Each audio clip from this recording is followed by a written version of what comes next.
在现代社会中，很多家庭都面临着无法自然受孕的问题，而试管婴儿技术的出现，给这些家庭带来了希望的曙光。今天看医生团队请到了西班牙著名辅助生殖科专家戈萨维医生，也是我们的合作伙伴进行采访。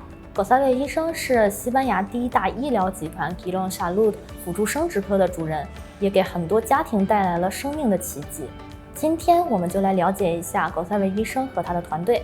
Buenos días, doctor González. Me alegro verte de nuevo hoy. Y sí, hoy tenemos que hacer unas preguntas para la comunidad china. Sí, lo primero de todo, ¿nos puede usted introducir un poco sobre usted y su equipo? Pues sí, muchas gracias por entrevistarme. Tengo mucho cariño a la comunidad china y estoy encantado en poderos ayudar.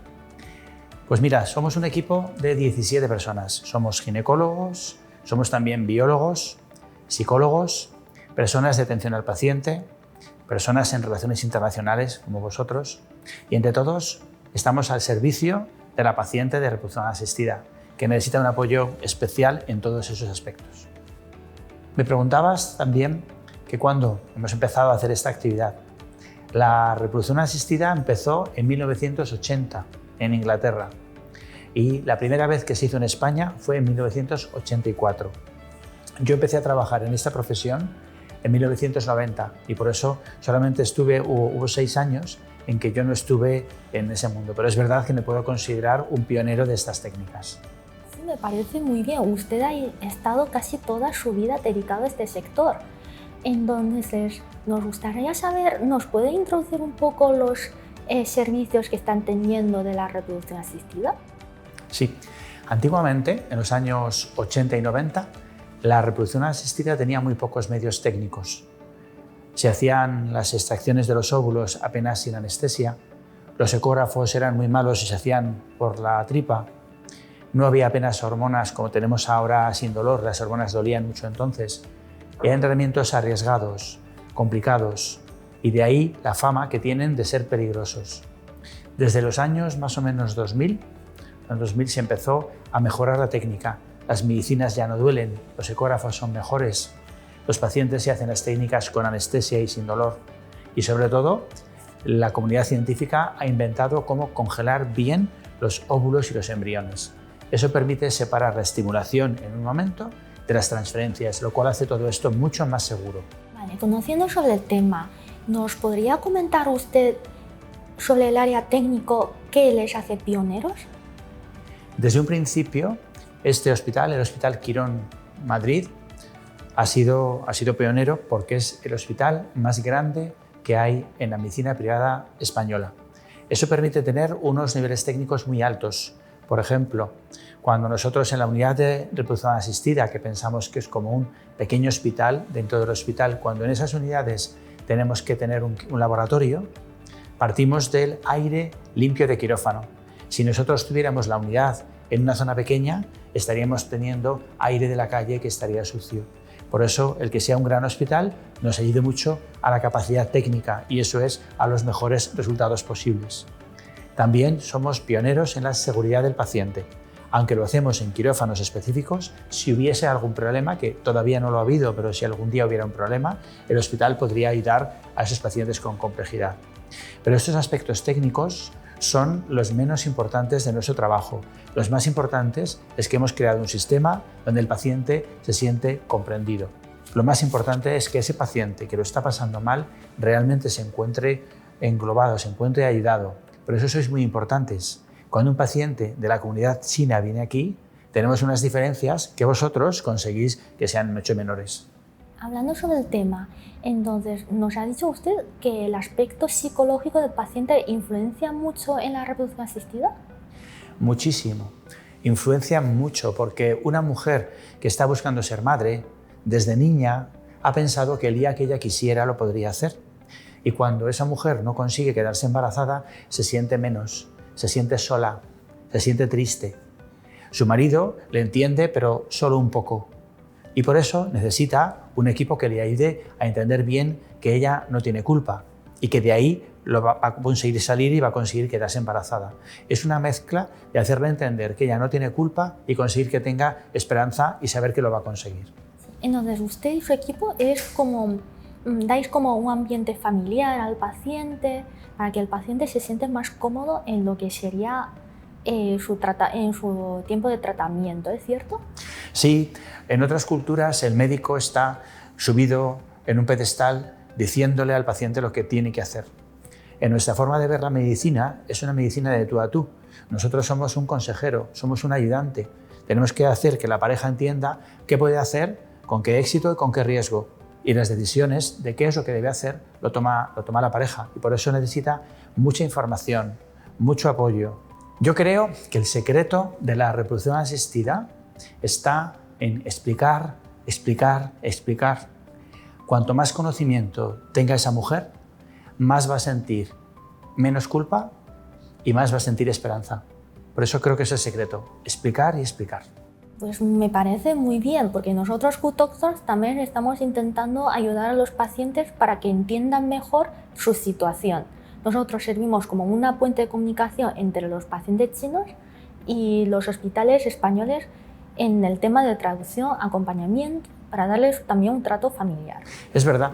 De hecho, vuestro trabajo, que os conozco de hace tiempo y que conocéis muy bien, no es la parte del idioma. La gente piensa que sois traductores y no sois traductores. Tenéis que conseguir que dos personas de culturas diferentes se entiendan y cada uno conozca mejor el otro lado. Por tanto, vuestro trabajo no es solo traducción, eso lo podría hacer una máquina. Es el acompañar, es el entender y para nosotros es muy importante que nos expliquéis cómo está recibida esa información del punto de vista de la mente de una persona nacida en China. Pues muchísimas gracias, doctor. Pues sí, volviendo a las preguntas, ¿nos podría comentar usted un poco sobre su experiencia? ¿Por qué Quirónsalud le ha elegido en este puesto de reproducción asistida? Pues la verdad es que para mí fue un orgullo cuando me seleccionaron y me eligieron para llevar esta unidad en el año 2007. Yo empecé a trabajar en los años 90 en un hospital público en Madrid, en el Hospital 12 de Octubre, que en ese momento era el único hospital que hacía reproducción asistida en Madrid, por lo cual yo me pude formar con los de auténticos pioneros. Se llama Dr. José Antonio Ruiz Balda.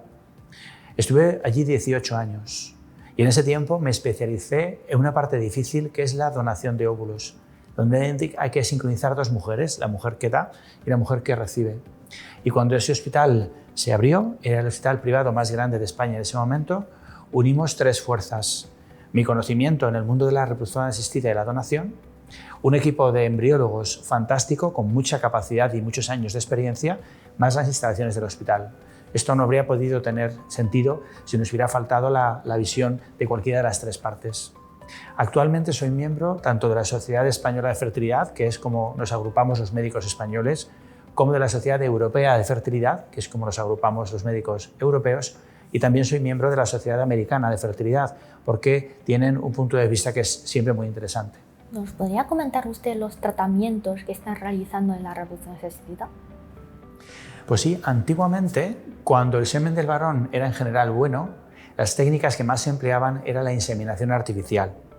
Se tomaba la muestra de semen de la pareja, se preparaba, se limpiaba y se colocaba en la mujer coordinado con una estimulación. Se daban unas hormonas suaves para estimular. Esa técnica vale para mujeres jóvenes que tienen dificultades de ovulación, pero que el marido tiene una buena muestra de semen. Por desgracia, la contaminación del ambiente ha hecho que la muestra de semen del marido esté bastante peor y por eso ya no se puede hacer tantas veces la técnica de la inseminación artificial. Tiene que hacerse más veces la técnica de la fecundación in vitro, en donde una mujer se estimula más fuerte para conseguir más óvulos, se sacan los óvulos, se mezclan en el laboratorio con espermatozoides y los embriones se congelan. Y después, al mes siguiente u otros meses, se descongela uno y se pone a la mujer. Si no se ha quedado embarazada, al mes siguiente se descongela otro y se pone. Con eso se consigue quitar riesgos y se consiguen embarazos sanos. Por último, lo que cada vez estamos haciendo más son técnicas que llamamos complementarias. Mujeres jóvenes que quieren conservar óvulos, parejas que quieren evitar la enfermedad genética de los hijos o mujeres ya una edad más avanzada que necesitan óvulos de donante. Y la donación en la comunidad china tiene sus dificultades. Sí, hablando sobre el tema del donante, Sí, tenemos muchos pacientes que nos están preguntando sobre los factores que se puede elegir en el semen donante y óvulo de donante. ¿Qué factores son elegibles? La ley española es de las mejores de todo el mundo en donación. Por eso España es el líder mundial. De cada 100 donaciones de óvulos europeas, más de 50 son españolas, porque la ley es muy justa. Lo más importante para la ley española es que el derecho lo tiene el niño. Él tiene derecho a parecerse a sus padres. Si yo quisiera tener un donante rubio de ojos azules, no podría, porque yo no lo soy. Por tanto, lo que puede elegir una paciente en donación es aquello que ella sea. Está limitado por lo que ella sea. Por supuesto que la ley española obliga a algo muy bueno, que es el anonimato, a que done a alguien que no es conocido.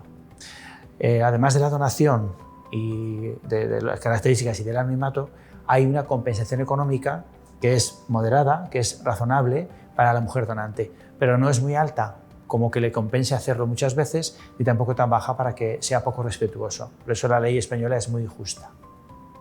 Hablando sobre el tema de la donación, ¿nos podría comentar usted si existe algún requisito para los donantes o todos pueden donar?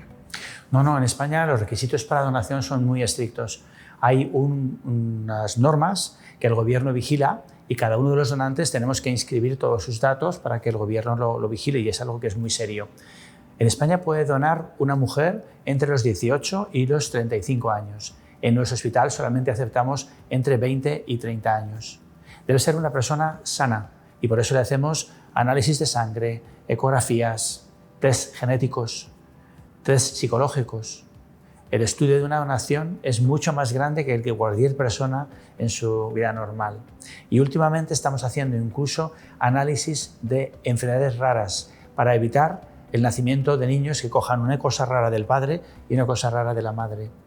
Por esto, no toda mujer puede donar. Sí, hablando sobre las mujeres en nuestra comunidad se preocupan muchísimo por su cuerpo. A lo mejor ya en todas las comunidades las mujeres se preocupan muchísimo. Entonces preguntan sobre la fecundación in vitro o la donación de óvulos, ¿qué influencia en su cuerpo?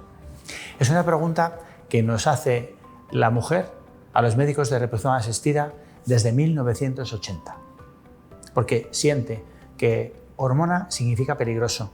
Y eso no es verdad. Hay algunas hormonas que son peligrosas, claro que sí, y algunas hormonas que engordan o que salen vello, pero esas hormonas son hormonas no naturales. Y en la fecundación asistida se usan solo hormonas naturales, porque la mujer tiene que recibir hormonas durante el momento del embarazo. Por eso son hormonas naturales. Por ejemplo, las medicinas que se suelen usar son inyecciones subcutáneas, son parecidas a la insulina que usan los niños, son solo un pinchazo en la piel. Después, el efecto de las hormonas está ya muy conocido como no tiene ninguna influencia en el factor del cáncer y tampoco en el factor de engordar o salir vello. Y por supuesto, no son trombóticas.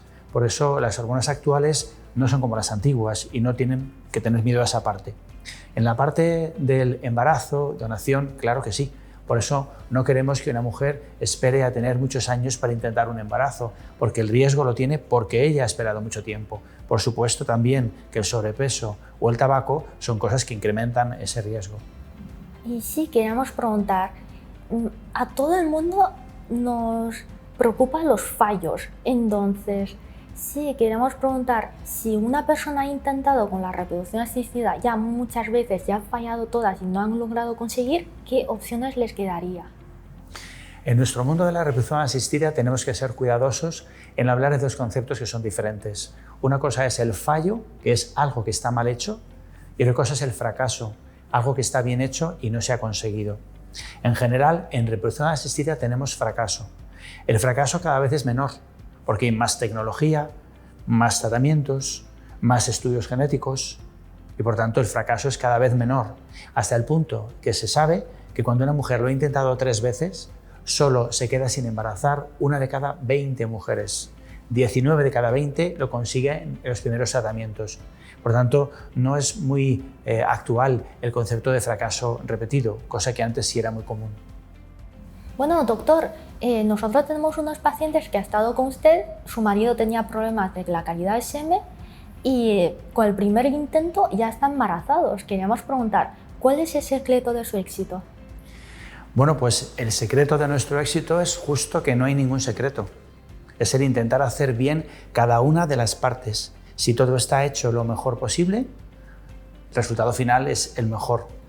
Y después, una vez que has conseguido el mejor de las posibilidades, ya la pareja se embarazará lo antes posible. Pero no hay ningún secreto para hacerlo y no hay magia. Un paciente puede tardar un poco más o un poco menos, pero lo que nosotros tenemos que comprometer es eficacia y que técnicamente esté todo bien hecho. Conocemos que el coste de la reproducción asistida en España es más inferior que los otros países y queríamos preguntar qué factores influencia, por ejemplo, en el coste que sería en América y España. ¿Influencia algo en los tratamientos? Pues es una pregunta que nos hacen muchos pacientes al venir de otros países porque se sorprenden de esa diferencia. En Estados Unidos el precio es más o menos el triple que en España. Pues mira, España tiene una medicina social muy potente. Estamos acostumbrados a que en nuestro país la educación y la sanidad sea casi gratuita. Por eso la medicina española es barata porque tiene esa referencia. Y es verdad que un tratamiento pues está en el entorno, por ejemplo, una fecundación in vitro está en torno a los 4.000 euros más o menos. Una técnica de transferir un embrión congelado está en unos 2.000 euros más o menos. Y como te digo, es más o menos un tercio que otros países. Siendo líderes en resultados, la verdad es que hay unos controles muy estrictos y se puede demostrar que los resultados son muy buenos. Sí, refiriendo a la sociedad actual, muchas parejas están teniendo problemas. Entonces, queríamos preguntar, ¿usted nos puede dar alguna recomendación para estas parejas que están teniendo dificultades y están pensando en recurrir a lo que es la reproducción asistida? Sí, yo les daría 3 consejos. El primer consejo es que se pongan pronto en contacto con una agencia de intermediación. Estoy pensando en los pacientes chinos en España, porque el trabajo de relación intercultural va a ser muy eficaz para ellos. El segundo consejo es que no busquen información por su cuenta, porque van a tener información publicitaria, no van a llegar a la información real. Y lo tercero es que, si es su deseo, consulten con varias clínicas. Hagan una visita con una clínica, vean lo que sienten, vayan a otra clínica, vean lo que sienten y al final su corazón les va a poder decir dónde tienen que ir. Y queríamos preguntarle, como jefe de este centro de reproducción asistida, ¿cuál es su misión y su visión? Es muy importante que la sociedad conozca que la edad de la mujer estropea la fertilidad. La pregunta de todos los días de una mujer es ¿y por qué no lo sé yo? ¿Por qué no me lo han contado antes? Por eso mi misión es conseguir que las chicas jóvenes sepan de fertilidad todo aquello que les va a hacer falta al cabo de su vida. Hoy hemos aprendido mucho sobre el tema de la reproducción asistida. ¿Usted nos quiere añadir algo más? Sí, daros las gracias, porque sin vosotros, como agencias de intermediación, la comunidad china sufriría mucho como sufría antes. No debe ser fácil, yo me imagino a mí en otro país, en otra cultura, teniendo que hacer las cosas y estaría mucho peor. Así que muchas gracias. Muchísimas gracias a usted por su tiempo. Gracias. 我们希望此次采访对所有正在观看视频的朋友们都有所帮助。我们深知无法自然受孕带来的心理压力和困扰，这对所有的家庭来说都是一项巨大的挑战。然而，我们鼓励您不要感到绝望或孤独。现代科技的进步为那些渴望成为父母的人提供了希望。如果您和您的家庭正在经历不孕不育的问题，寻求专业的辅助生殖医疗服务是一个可行的选择。西班牙看医生团队祝愿那些所有渴望成为父母的人都能实现他们的梦想。